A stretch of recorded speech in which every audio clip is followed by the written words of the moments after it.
Le week-end est la période de la semaine la plus dangereuse sur les routes. En Wallonie, par exemple, près de 50% des tués le sont sur cette seule période. Et qui plus est, ces accidents concernent surtout des jeunes conducteurs. Comment peut-on expliquer ce phénomène ?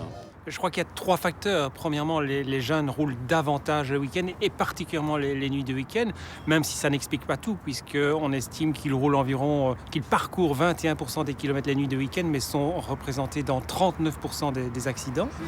Deuxième facteur, c'est un facteur lié à l'âge, surestimation de leur propre capacité et sous-estimation des risques.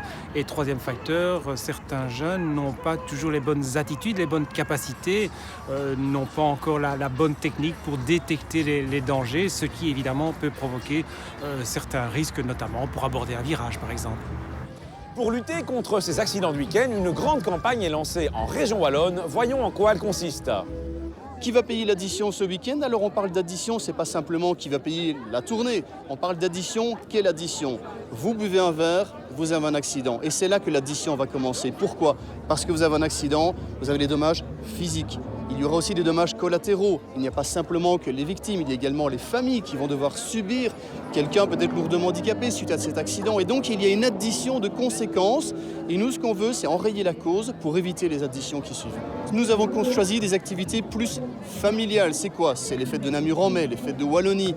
Ce genre de festivités, on se rend en famille et on ne pense pas forcément à désigner un bob, celui qui va conduire pour rentrer en toute sécurité. Donc nous avons choisi de nous concentrer sur cette section plus familiale, de cibler des parents qui sont là avec leurs enfants, qui voient des amis et qui ont peut-être oublié qu'il va falloir rentrer. C'est le sens de cette action.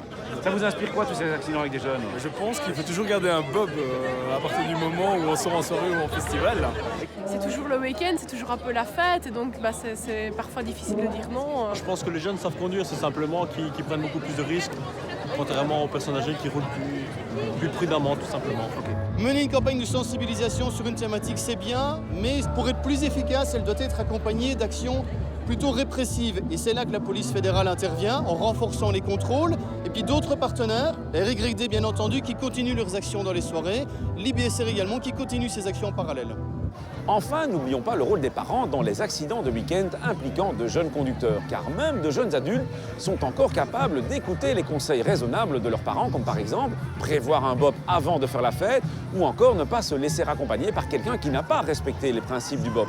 Et bien entendu, tous ces conseils judicieux seront d'autant plus crédibles si les parents eux-mêmes montrent toujours un comportement exemplaire en présence de leurs enfants.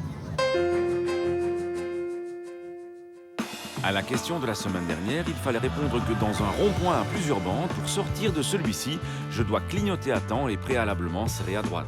À gagner cette semaine, 4 méthodes d'apprentissage pour le permis théorique et pratique. La question: un usager qui commet une infraction doit pouvoir présenter à un policier un document d'identité dès 13, 14 ou 15 ans. Soit vous téléphonez au 0905 56 493, soit vous envoyez un SMS au 6020 en tapant contact 1, 2 ou 3. Un rétrécissement de la chaussée, suite à des travaux ou non, peut causer des encombrements, particulièrement à l'heure de pointe. À ce stade, quand le trafic s'effectue en file, appliquer les règles de priorité n'aide pas à résoudre les bouchons causés par le rétrécissement. Voilà pourquoi on recommande alors d'appliquer le système de la fermeture éclair. Comme les éléments d'une fermeture éclair, chaque occupant d'une file s'intercale devant un occupant de l'autre file. Ce système, pour être efficace et équitable, doit s'appliquer à un seul endroit, juste à hauteur du rétrécissement, et non un peu partout avant celui-ci comme on le voit parfois. Quand ce système n'est pas appliqué, les files sont généralement plus longues. À la semaine prochaine, et d'ici là, bonne route!